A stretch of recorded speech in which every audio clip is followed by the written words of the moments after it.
Hadithi ya kivita ya kifalme. Mwana wa jua la Tanganyika. The son of Tanganyika. Miaka mingi kabla dunia haijagawanyika, kulikuwa na himaya tatu kuu zilizotawaliwa na damu za kifalme. Ufalme wa Tanganyika, ardhi yenye jua la dhahabu, mashujaa wa moto na hazina ya hekima. Ufalme wa Goguryeo, taifa la baridi lenye mashujaa wa barafu na hekima ya kung fu. Na ufalme wa Chang'an, China ya kale, dola kubwa yenye majeshi yasiyohesabika na hila za kifalme. Katika kipindi hicho, dunia iliamini kwamba kila karne moja huzaliwa mtoto aliyechaguliwa na miungu ya dunia tatu, mwenye uwezo wa kubadilisha hatima ya mataifa. Usiku wa radi na umeme, jua lilizama likitoa mwanga wa dhahabu juu ya bahari ya Hindi. Katika kasri la Mtakatifu Kilimanjaro, Malkia Nyatuga wa Tanganyika alijifungua mtoto wa kiume. Mwana huyo aliitwa Prince Jafari wa Tanganyika, akipewa jina la mwana wa jua kwa sababu mwanga ulijaza anga alipolia kwa mara ya kwanza. Wachawi waliona alama tatu mgongoni mwake: jua la Tanganyika, pembe ya farasi wa Goguryeo na upanga wa Chang'an. Ilikuwa ishara kwamba ataiunganisha dunia. Miaka ilipita. Wakati Prince Jafari anakuwa, Tanganyika, Goguryeo na Chang'an zilikubaliana kufanya muungano wa kifalme kupitia watoto wao. Kutoka Goguryeo alikuja Princess Hana, binti mrembo mwenye macho ya barafu na moyo wa amani. Kutoka Chang'an alikuja Prince Liang, kijana mwerevu lakini mwenye roho ya hila. Wakiwa watoto, walilelewa pamoja Tanganyika kwa miaka 7, wakiishi kama ndugu wa damu. Lakini ndani ya mioyo yao, mashindano ya heshima, upendo na mamlaka yalianza kukua. Wakiwa vijana, Prince Jafari na Princess Hana walijikuta wakivutwa na hisia kali zisizozuilika. Walikutana mara nyingi kwenye bustani ya kifalme, wakiota dunia isiyo na vita.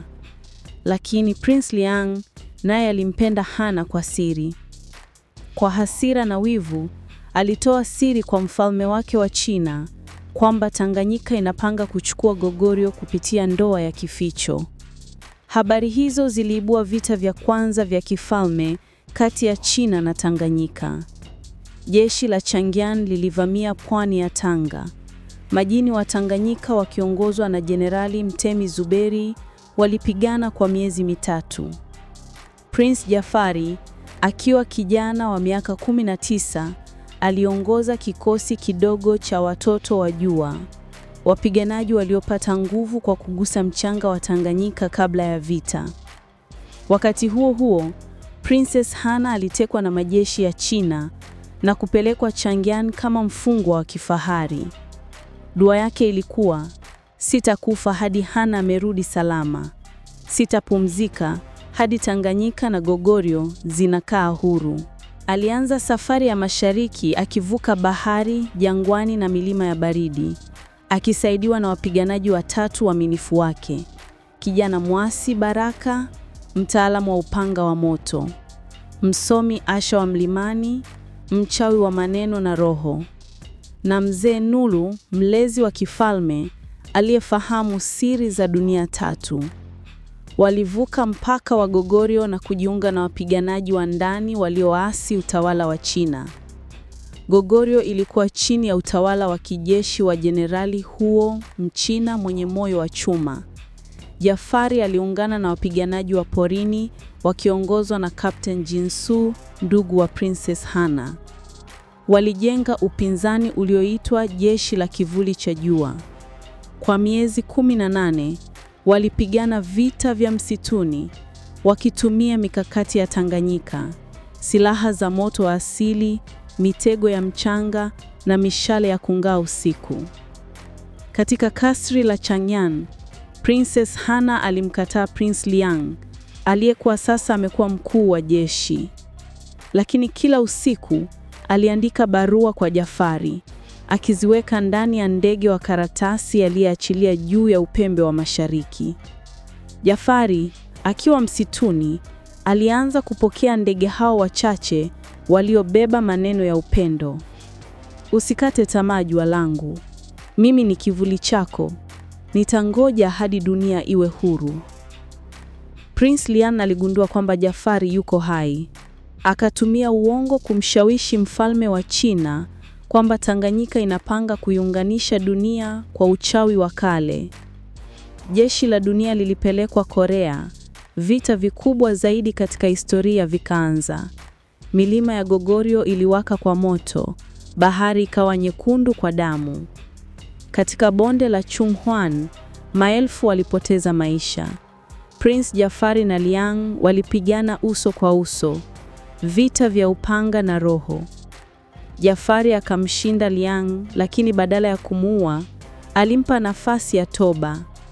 Liang kwa ija akajichoma upanga akisema, upendo wangu kwa Hana ulikuwa sumu, na hasira yangu kwa wewe ilikuwa doa la damu.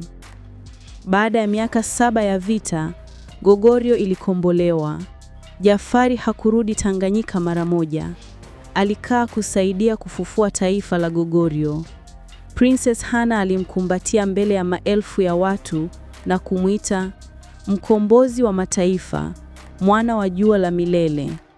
Kwa sababu ndani ya Tanganyika, mfalme mzee King Mtemi Baraka wa Tanganyika alikuwa amekufa, na baraza la kifalme lilimuita Jafari kurudi, huku usaliti mpya ukisubiri.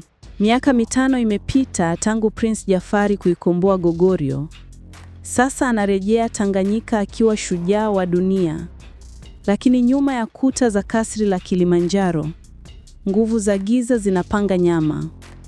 Wachawi wa kale wa China, waliokuwa wamefungwa kwenye milima ya Himalaya, wameamkwa tena na damu ya kifalme iliyomwagika katika vita vya Goguryeo.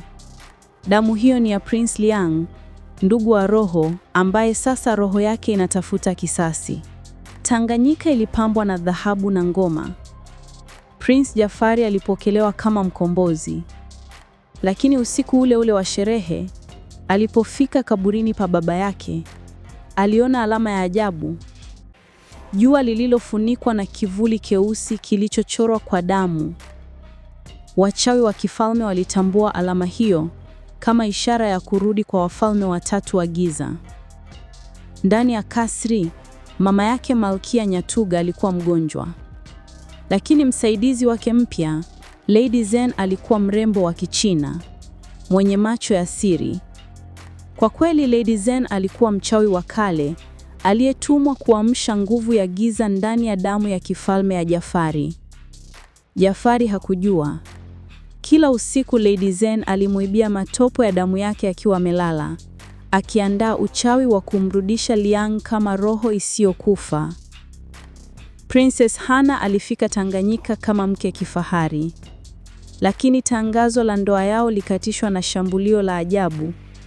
Miale ya kivuli ikatoka ardhi na mtu ambaye alikuwa na uso wa Liang akaonekana kwenye anga. Watu wakalia, mfalme wa China amerudi kama kivuli cha moto. Princess Hana akalia akiongozwa na Jafari. Sitakufa hadi Hana amerudi salama. Usiku, Jafari alianza kuota ndoto zisizoisha. Akiwa kwenye uwanja wa vita uliojaa moshi, baba yake akimwambia, kivuli chako kimezaliwa mwanangu. Ulili kushinda giza, lazima uungane nalo. Ndipo alipoamka akiwa na alama mpya mkononi, alama ya jua lililochomwa nusu. Jafari akaenda kwa mzee Nuru aliyekuwa akiishi jangwani la Serengeti. Huku alifundishwa kwamba kuna upanga mmoja tu unaweza kuua kivuli, upanga wa jua la kati. Ili kuupata, ilibidi aingie kwenye mapango ya kale chini ya mti Meru, akipambana na roho wa kale wa Tanganyika. Katika mapango hayo, aliona maono yake baba yake na alijifunza kwamba damu ya kifalme ni funguo ya mwanga. Tanganyika ikaanza kugawanyika. Baraza la kifalme likavamiwa na hofu. Waziri Mkuu Kiongozi Magoha alifanya mapinduzi ya siri akitangaza kwamba Jafari amelaaniwa na miungu. Jeshi la kifalme likagawanyika. nusu likamuungana Jafari, nusu likamuungana Magoha na wachawi wa China. Lady Zen, aliyekuwa akionekana kumpenda Jafari, alijitokeza wazi. Alikuwa roho ya dada wa Liang.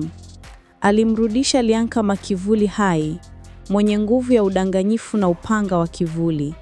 Kwa huzuni, Jafari aligundua kwamba Lady Zen alimroga Princess Hana, na moyo wake sasa umegawanyika kati ya mwanga na giza. Kivuli cha Liang kilivamia Tanganyika. Miji ikateketea, mitungu ikageuka damu. Jafari akavaa vazi la jua, akiwa na upanga wa mwanga, akiongoza jeshi la mwisho la Tanganyika dhidi ya majeshi ya kivuli. Princess Hana, akiwa bado chini ya laana, aliongoza majeshi ya kivuli ya China bila kujua.